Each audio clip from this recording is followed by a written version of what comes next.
পালিয়ে যাওয়া একটা রাজনৈতিক দল, যারা এখন বাংলাদেশের রাজনীতিতে নিজেদেরকে অপ্রাসঙ্গিক হিসেবে গড়ে তুলেছে। তারা তাদের নেতার এরকম মৃত্যুবার্ষিকীতে তারা সাধারণ মানুষ থেকে চাঁদা উঠিয়ে টাকা নিয়ে কুলখানির আয়োজন করতো। আপনারা দেখেন, সেই সুন্দর সমৃদ্ধ বাংলাদেশ বিনির্মাণে আমাদের কার্যক্রমটি একটু আলাদা, একদম বিপরীত। যে আমরা কর্মসংস্থান সৃষ্টির লক্ষ্যে সেলাই মেশিন এবং শ্রমিকদেরকে বিভিন্ন পারিতোষিক দিয়ে রিক্সা প্লাস হচ্ছে আপনার ভ্যান এবং ইলেকট্রিক যে ছোট ছোট রিক্সাগুলো, সেগুলো কিন্তু প্রোভাইড করা হচ্ছে এবং খাবার বিতরণ করা হচ্ছে দুস্থদের মাঝে, যারা দীর্ঘদিন ভালো খাবার খেতে পারে না, তাদেরকে ডেকে ভালো খাবারের ব্যবস্থা করা হচ্ছে। স্যান্ডেলিনা সো, রূপচর্চায় আভিজাত্য।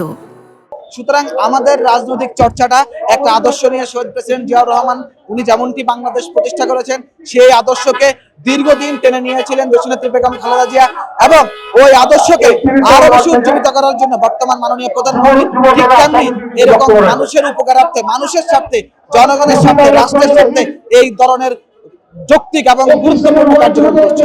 বাংলাদেশের ইতিহাসে বাংলাদেশ যতদিন এই পৃথিবীতে থাকবে ততদিন শহীদ প্রেসিডেন্ট জিয়াউর রহমানের নাম অবিচ্ছেদ্য অংশ হিসেবে থাকবে।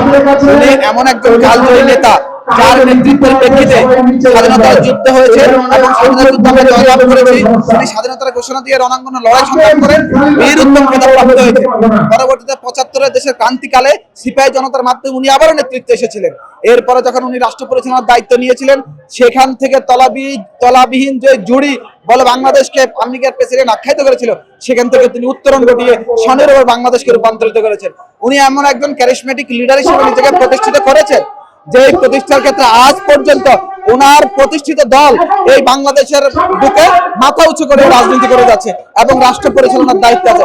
সুতরাং শহীদ রাষ্ট্রপতি জিয়াউর রহমান এমন একজন নেতা, যার আদর্শ লালন পালন ও ধারণ করে আমরা এগিয়ে যাচ্ছি এবং বাংলাদেশ জাতীয়তাবাদী দল ওনার আদর্শ, ওনার চেতনা বহন করে আগামীর বাংলাদেশ সুন্দর, সমৃদ্ধ, সাম্য, মানবিক ও ন্যায় ইনসাফের ভিত্তিতে প্রতিষ্ঠা করার জন্য সেই কার্যক্রম করবে।